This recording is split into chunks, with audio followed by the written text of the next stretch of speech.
Hello there, everyone. Welcome to Coffee Time Career Chat. My name is Patricia Hayes. I am an executive advisor, leadership empowerment coach, and authentic networking strategist. All those things mean I love working with people to help them get to the next level of where they want to be personally and professionally, but to do so in a manner that is aligned with their long-term goals and values. And welcome to this episode of Coffee Time. I am super excited to be here. And just so you know, you are not nuts. This issue is coming to you a little off schedule because, spring break got the best of us on the past Monday. So instead, you get a double dose today. But we are continuing this series on Leadership Leaps and Legacies. And I did not want to get off schedule because it's so rich in so many things. Now, if you have never joined us before, welcome once again. I invite you to check out previous episodes where they're kept on our YouTube channel, or if you feel like scrolling, you can scroll through the post here on the platform that you're observing. But I encourage you to check out the YouTube channel, and you can get to that from our website, patriciavhayes.com, or the link tree. Wanted to get those things out of the way because I always forget them. Also, regarding this series, I'm super excited about it because a couple of years ago, I did this series in honor of President's Day, where I focus on talking about leadership, legacies, and bold leadership in the context of previous presidents and the challenges that they had faced and how they overcame them and what made them bold leaders. And since that time, I've really been wanting to do a series for Women's History Month, and have not done it. So this is my my effort at starting that series, because this is just one of several. I'm really only starting to focus on one person this month, but I anticipate doing the series more fully so that I can turn it into a presentation like I did for the other one. So you're part of this process of me creating something new that I've been wanting to do for a while, but needing to take it in bits and pieces rather than the whole chunk like before, because it's a lot. That said, we started last week with talking about leadership leaps and acknowledging that there are things that you need to acknowledge when it's your turn to step into leadership, and defining what leadership means in terms of being someone who is going to have to make some sacrifices, who is going to have some strong influence and impact on the people and teams that they lead, but that it's not just about the position that you're in. I am a strong advocate that just because you have a title does not make you a leader. There are some people with great titles who are horrible leaders, okay? So that said, that's the premise from which I work from.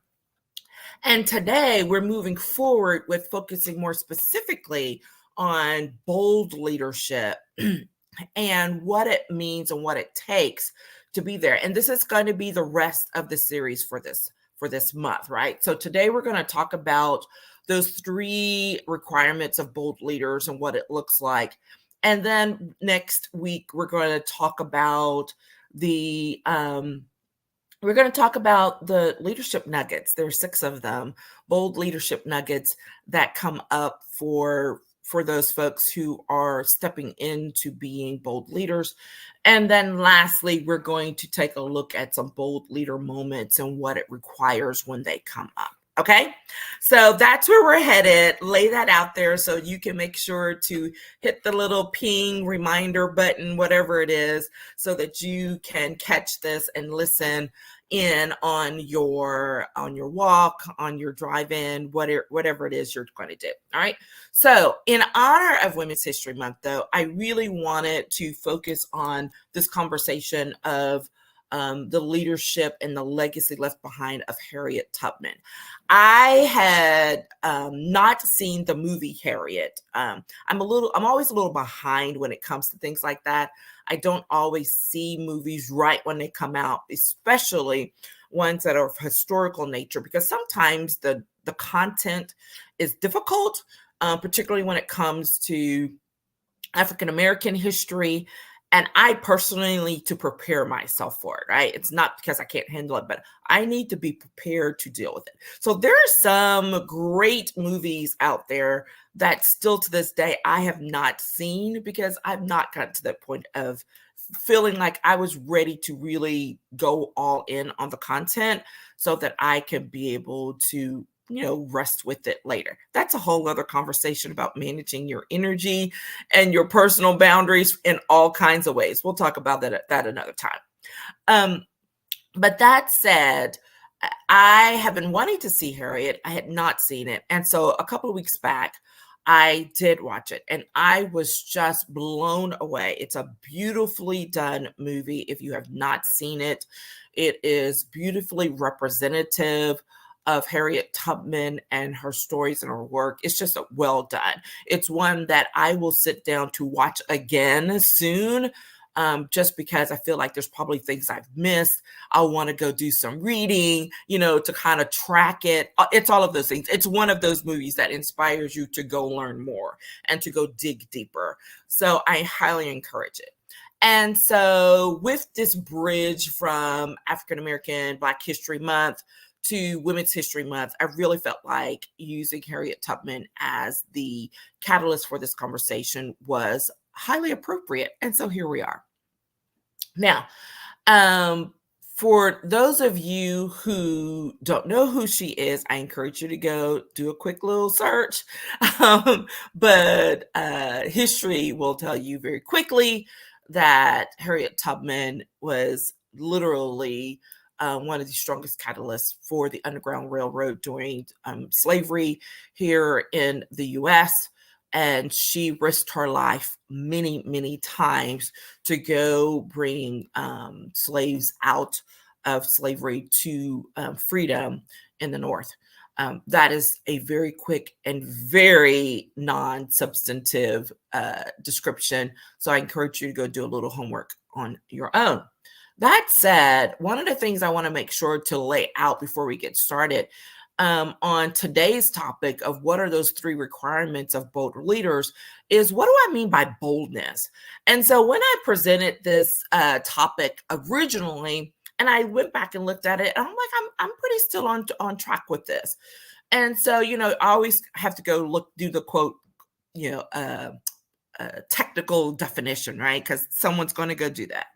And it talked about not hesitating or being fearful in the face of actual or possible danger, or to rebuff and to be courageous or daring.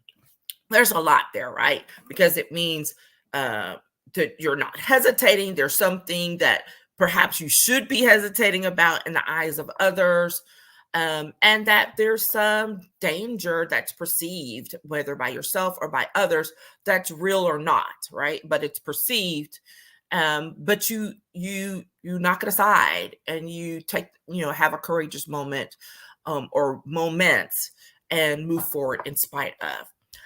The additional definition that I like as well, coupled with this, talks about going beyond the usual limits of conventional thought or action or imagination. Now think about that in terms of boldness, right? Going beyond what's conventional, that whole conventional wisdom, the things that you should do because it's pretty much understood it should be done this way. This is about going beyond that. Maybe even it's conventional wisdom is the thing you're, quote, rebuffing. It's the thing you're kicking to the side. I'm like, no, we're not going with that today. And so I want you to think about that as the base of what boldness is when we're talking about it over the course of the next 3 weeks. Now, in these terms, here are the things that really came up in talking about bold leadership and what it means in 3 different realms. Number 1, the mindset that's required. Number 2, the the clear goals and big dreams that are required of bold leaders, and the building of strategic relationships. Y'all, I promise, like that just fell right in originally and still today, because, I'm all about the building of those relationships and doing so strategically. But to learn that it's important when you're being a leader with boldness as well. It's really important. And it came up numerous times when I did this presentation in terms of the presidents, because a lot of times those leaders had to build strategic relationships with people who actually hated them, right? And that's that piece where you have to sacrifice some bit of what's going on here today in terms of looking forward beyond into what the long-term dream and goal is, right? So that said, let's take a little step back in terms of looking at it with Harriet Tubman in mind, when we're looking at it with this strong woman who was a slave, whose parents had been freed, but she was not, right? And all of the complicating things that were going on there, and having been married to a former slave, so one who was freed, but she was not. What is the mindset of someone who has these things and knows what's possible in spite of still having to literally slave away on the plantation, to have a slave owner who refused to acknowledge an agreement that had been set forth prior, regarding her family, regarding her husband's freedom, all of these things. And he was just like, yeah, no, we're not doing that. We're not doing that. So you need to move on your way. Like literally, this is what the man said. And what does it take for someone to know that I have to achieve this being freedom, so that I can make things better for not just my family, but those around us, our community. And so what is the mindset that requires? So here are a couple of things. Number one, she was leaving without her family or her husband. Her husband was like, no, let me come with you. And she feared for his life. And that even though he had been designated as a freed man, that he would have that freedom taken away from him if he came along with her. And so she slipped away without him.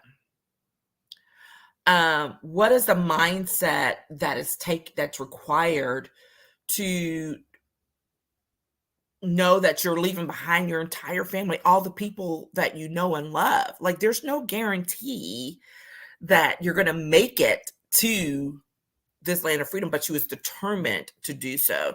And she knew that it was for her own well-being and that of others for her to try, right? The knowledge of knowing that you must try even when there's no guarantee, even when you're leaving behind all the things that are familiar to you, even in an enslaved land, but you're leaving your family behind. You're leaving behind the people that you love.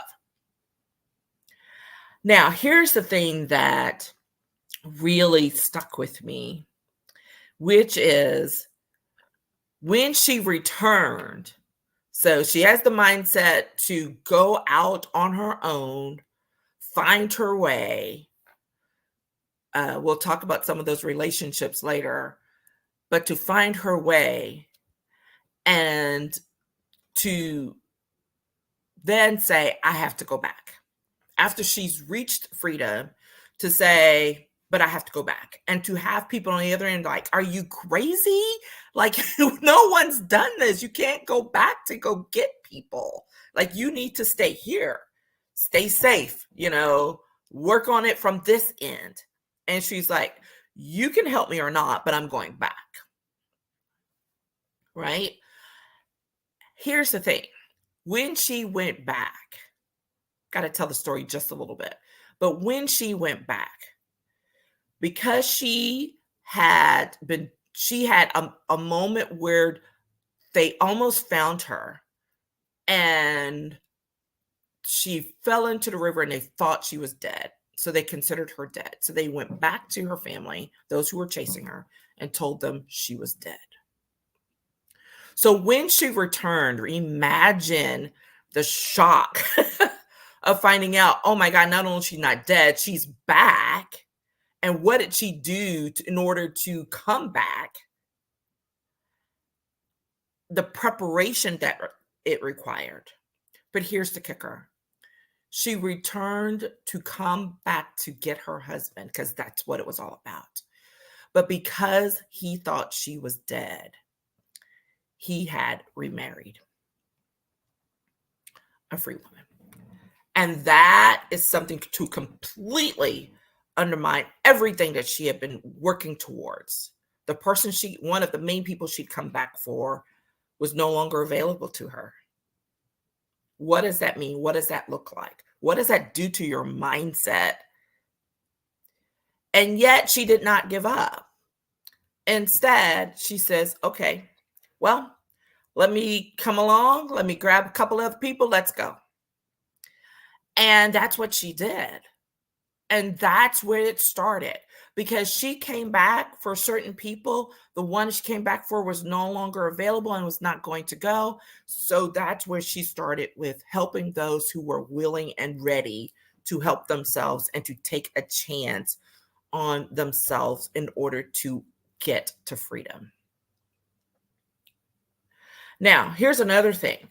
She was being underestimated because she was a woman. And not just any kind of woman. She was a Black woman who had not been granted for her freedom.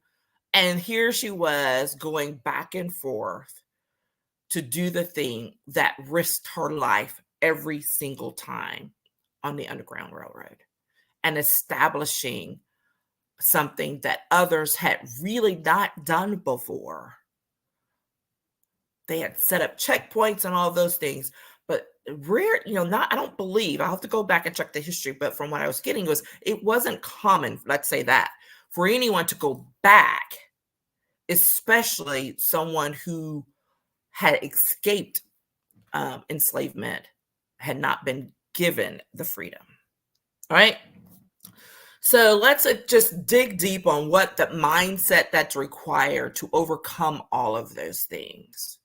One of determination, one of definitely some resiliency. I mean, that seems like such an understatement to even just put it into one word like that, right? And the courage, that piece of actually facing difficult situations, dangerous situations, and moving forward with courage anyways. And moving forward in our own lives here today as being bold leaders are something that's always going to be a part, right? There's going to be those difficult situations where you're going to have to be challenged with something that's going to require sacrifice on your part, where there's going to require some determination for sure to do something in spite of. It's always the in spite of, right? And the courage, having the courage to step out and do the thing that no one thinks is possible or that they think you're crazy for trying to do. That is always the thing, right? And those are some mindset moments that bold leaders will need to remember and be prepared for moving forward. All right, so that's the first thing. The second thing is having clear goals and big dreams. And I talked about this, I've referenced it for sure, but here's the thing. Harriet didn't just want freedom for herself. She wanted freedom for herself so that she could help free others. Again, not because there was something that there was no model for this for her. It was it truly was her big dream that people thought she was crazy for having. They're like, no, you get your freedom, you stay. You don't come back. She was actually told, don't come back for us. Be safe, do what you can from there. And she's like, no, no, no. The dream and the goal is I'm going to get my freedom, and then I'm going to come back. I'm going to help other people get their freedom as well. Right? And ultimately, her goal was to get all of her family out of bondage, which she was almost successful at. I won't tell one story, but one family member didn't make it, right? But it was not from a lack of trying on Harriet's part. She achieved this over this span of time, and not only saved ultimately her whole entire family, freed and unfreed, moved them out of slavery, but also hundreds of others, and became a first woman to lead a military regiment to help go do that. That was something I did not know. And I'm like, wow, I'm going to have to go do some serious reading on this, right? Like some refreshing of the memory on some of these things. Because guess what? We talked about last week, leaders always are willing to learn. You got to be willing to learn and to explore things that you had not considered before. One of the reasons why I want to go back and watch the movie and do some more research on my own, because even though, yes, I know the story of Harriet Tubman and all that, but it's been, whittled down to this cliche. And this movie made it such that she's not a cliche. This is a real person who literally put her life on the line to not just help herself, but to help others to achieve something that many people did not think was possible. You have to set the goal. You have to be clear about what the goal is. And don't be afraid of setting big dreams. What if she had the clear goal, right? Get free. The additional one, though, of being a clear goal and a big dream is get free herself and free her entire family and others. Huge. What are those things that you have big dreams for? Have you set the clear goal to achieve the big dream? And are you willing to have a moment of courage to face some challenges in order to achieve those goals and to fulfill those dreams? Those are the things to think about and consider as you are facing and looking to be a bold leader. All right, here's the last one. Number 3, building strategic relationships. Y'all know I love to talk about this. And you're like, okay, how are you going to slip this in, in terms of Harriet Tubman? Guess what? The whole Underground Railroad system was about building strategic relationships. Think about it. There was this entire underground connection of people, Black and white, men and women, who believed that slavery was wrong, and they were willing to help those who were willing and wanted to get out of slavery. They were willing to put their lives on the line, their families on the line, in order to help these other folks achieve their goals.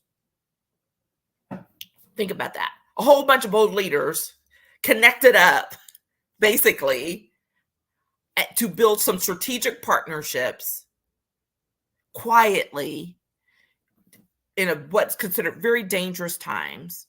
Because remember, slaves were considered property.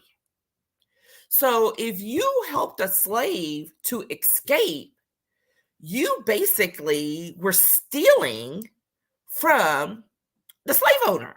That's how it was viewed. Think about that. And yet, these relationships were formed, they were maintained, they were continued. And because these relationships were formed and continued, they helped Harriet Tubman become who she became in terms of not just becoming one slave who escaped and became free, but one who was able to go back, utilizing and leveraging those same relationships to free many others over and over and over again. Just got chills thinking about it. How powerful is that? What can you achieve by building strategic relationships, by engaging in partnerships